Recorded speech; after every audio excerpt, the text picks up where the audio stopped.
खबरें जो आपको सीधे जोड़ती हैं हमसे, जिनका आपकी जिंदगी पर होता है सीधा असर। खबरों की वही तस्वीर, बिना बदले बिना डरे, जज्बा सच का लिए, सच दिखाते हैं। वरिष्ठ नागरिक पेंशनर्स द्वारा विश्वविद्यालय कुलपति कार्यालय के मुख्य द्वार पर 18वें दिन भी धरना जारी। जोधपुर जय नारायण व्यास विश्वविद्यालय पेंशनर्स सोसाइटी के वरिष्ठ नागरिक पेंशनर्स द्वारा विश्वविद्यालय कुलपति कार्यालय के मुख्य द्वार पर धरना दिया गया। आज धरना स्थल पर गत 18 दिन से चल रहे धरने के दौरान 5 वरिष्ठ नागरिक पेंशनर्स जो पेंशन का इंतजार कर रहे थे, बिना पेंशन के उनका देहांत हो गया। उन सभी पेंशनर्स को धरना स्थल पर चित्र पर पुष्पांजलि कर आज श्रद्धा सुमन अर्पित किए गए। साथ में पूर्व कुलपति प्रोफेसर लक्ष्मण सिंह जी राठौड़ की 5वीं पुण्यतिथि पर उनकी सेवाओं को भी याद किया गया और उनके चित्र पर पुष्पांजलि अर्पित की गई। आज पुष्पांजलि के स्थान पर विभिन्न संगठनों द्वारा तथा उपस्थित पेंशनर्स द्वारा अन्नदान किया गया, जिसे बाद में कबूतर, चिड़िया, पशु पक्षियों को खिला दिया गया। धरना स्थल पर शहर के सभी सामाजिक संगठनों के वरिष्ठ नेताओं की तथा ऑयल राजस्थान संयुक्त कर्मचारी महासंघ के अध्यक्ष श्री केसरी सिंह चंपावत तथा महासंघ के पूर्व अध्यक्ष श्री रविंद्र जी बोहरा, जल अभियांत्रिकी विभाग के अध्यक्ष, कर्मचारी संघ के शहर अध्यक्ष तथा टेक्निकल शिक्षा बोर्ड कर्मचारी संघ के अध्यक्ष श्री चौधरी जी तथा शहर के अनेक संगठनों के कर्मचारी संघ के पदाधिकारी उपस्थित रहे। सभी ने एक मत से पूर्ण समर्थन की अपील की।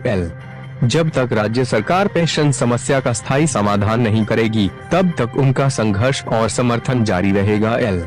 धरना स्थल पर पूर्व कुलपति प्रोफेसर भंवर सिंह जी राजपुरोहित, प्रोफेसर प्रताप सिंह भाटी, प्रोफेसर के बनर्जी, प्रोफेसर महावीर सिसोदिया, प्रोफेसर लक्ष्मी नारायण बुनकर, प्रोफेसर एस.पी. व्यास, प्रोफेसर श्रीमती उषा तलवार, प्रोफेसर मीनाक्षी माथुर तथा सैकड़ों कार्मिक और शिक्षक उपस्थित रहे।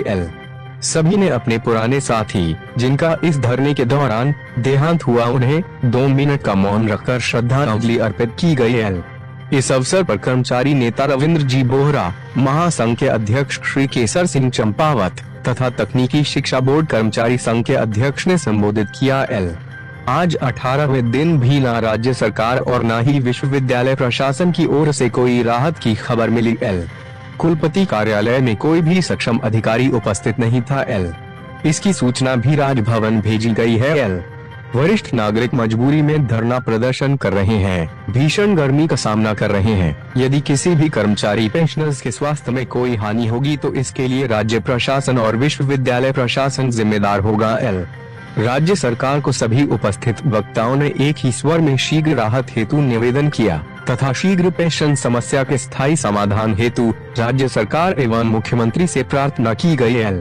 इस अवसर पर सभी स्थानीय जनप्रतिनिधियों से भी संपर्क करने का आह्वान किया गया। सभी को संपर्क कर मुख्यमंत्री जी से हस्तक्षेप करने हेतु निवेदन किया गया है। धरना कल भी प्रातः 11 बजे से 1 बजे तक जारी। कि जोधपुर विश्वविद्यालय के हर वर्ग का कर्मचारी आज प्रताड़ित है। ये सरकार कहती है कि गुरु बहुत श्रेष्ठ होता है, वो गुरु, और वो गुरु भी प्रोफेसर स्तर के, रीडर स्तर के, वाइस चांसलर स्तर के लोग धरने पे बैठे अपनी पेंशन के लिए, जिनकी उम्र 75-80 वर्ष है।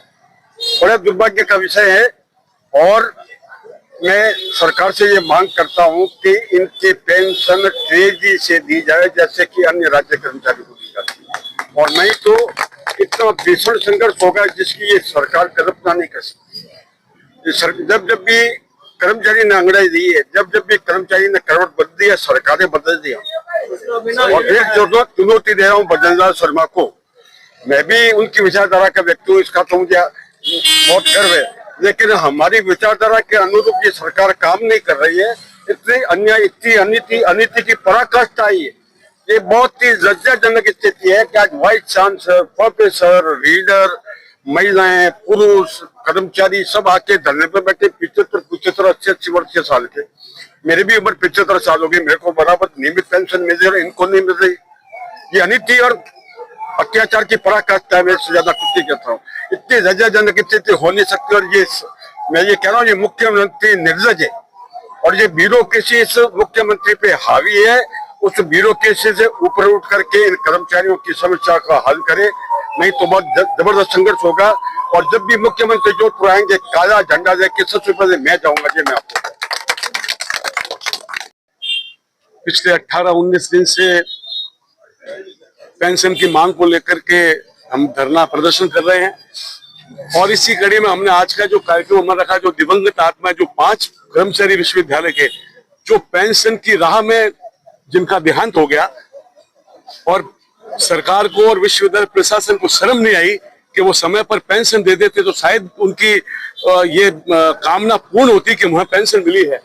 हम ऐसे निकम्मत प्रशासन की इस अवसर पर निंदा करते हैं और ये मांग करते हैं विश्वविद्यालय प्रशासन से और राजस्थान सरकार से कि हमारे कर्मचारी इस प्रकार से पेंशन की राह देखते हुए उनका दम निकल रहा है। अब भी अगर आप जाग जाते हैं और परमानेंट पेंशन का कोई सोल्यूशन अगर आप कर सकते हैं तो कीजिए, अन्यथा हमारे कर्मचारी अब जो राह पर निकल चुके हैं, जो हमने अब राह अपनाई है, परमानेंट पेंशन का सोल्यूशन हो, महीने 2 महीने के टुकड़े लेकर हम वापस अपना आंदोलन स्थगित कर दें, ऐसा नहीं होगा। इस मंच के माध्यम से मैं ये आगाह करता हूँ राजस्थान की सरकार को कि समय रहते पेंशन की व्यवस्था सुचारू रूप से हो, हर कर्मचारी को उसकी पेंशन 1 तारीख को बिना कुछ एजिटेशन किए, बिना आंदोलन किए, बिना किसी तरह का एजिटेशन किए उसके खातों में जमा होने चाहिए। अगर पेंशन जमा नहीं होती है, सरकार हमारी बात को नहीं सुनती है, तो हो सकता है आने वाले समय में हम उनको सड़कों पर उतर करके इस आंदोलन को और तेज करना होगा। जय संगठन, जय भारत। अशोक व्यास, संयोजक, पेंशन संघर्ष समिति, जयनारायण राष्ट्रीय विश्वविद्यालय जोधपुर।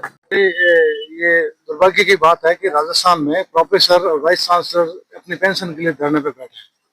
कर्मचारी महासंघ एकीकृत का प्रदेश अध्यक्ष होने के नाते कर्मचारी महासंघ का पूरा समर्थन है। आज हमारे जोधपुर में सभी विभागों महासंघ से घटक संगठन है, टेक्निकल एजुकेशन है, पीएचडी है, एजुकेशन डिपार्टमेंट से सभी कर्मचारी पधार है और हम इस धरने का पूर्ण समर्थन करते हैं। इसको लेकर माननीय मुख्यमंत्री से बात करेंगे और मुख्यमंत्री के सामने बिल्कुल बात रखेंगे कि हमारे जो यूनिवर्सिटीज के प्रोफेसर है, जो पूर्व कर्मचारी, जो पेंशनर्स है, उनके लिए सीधी ट्रेजरी से व्यवस्था की जाए जैसे कि आप वेतन दे रहे। अन्यथा ये आंदोलन बहुत बड़ा रूप लेगा और इसमें महासंघ पूरा समर्थन करेगा और हो सकता है उसका प्रदेश स्तरीय आंदोलन हम करें। माननीय मुख्यमंत्री जी से मैं आग्रह करना चाहता हूँ, माननीय विभाग से निवेदन करना चाहता हूँ कि शीघ्र से शीघ्र, आज पिछले 4 महीने से पेंशन की व्यवस्था नहीं हो पाती, पेंशन नहीं मिल रही, कर्मचारी कहाँ जाएंगे? आज सरकार नौकरी में कर्मचारी क्यों आता है? पेंशन के लिए, अपना भविष्य सुरक्षित हो। इस उम्र में, इस उम्र के इस पड़ाव में अगर कर्मचारी को पेंशन नहीं मिली तो घर खर्च चलाना मुश्किल हो गया, इनका जीवन यापन मुश्किल होगा। और एक प्रोफेसर और वाइस चांसलर जब धरने पे बैठ गए तो इससे बड़ी सरकार के लिए संबंधी क्या बात हो सकती है? मैं आग्रह करता हूँ माननीय मुख्यमंत्री से कि पेंशन की व्यवस्था की जाए और नहीं तो ये बहुत बड़ा आंदोलन करोगे। कर्मचारी महासंघ के साथ।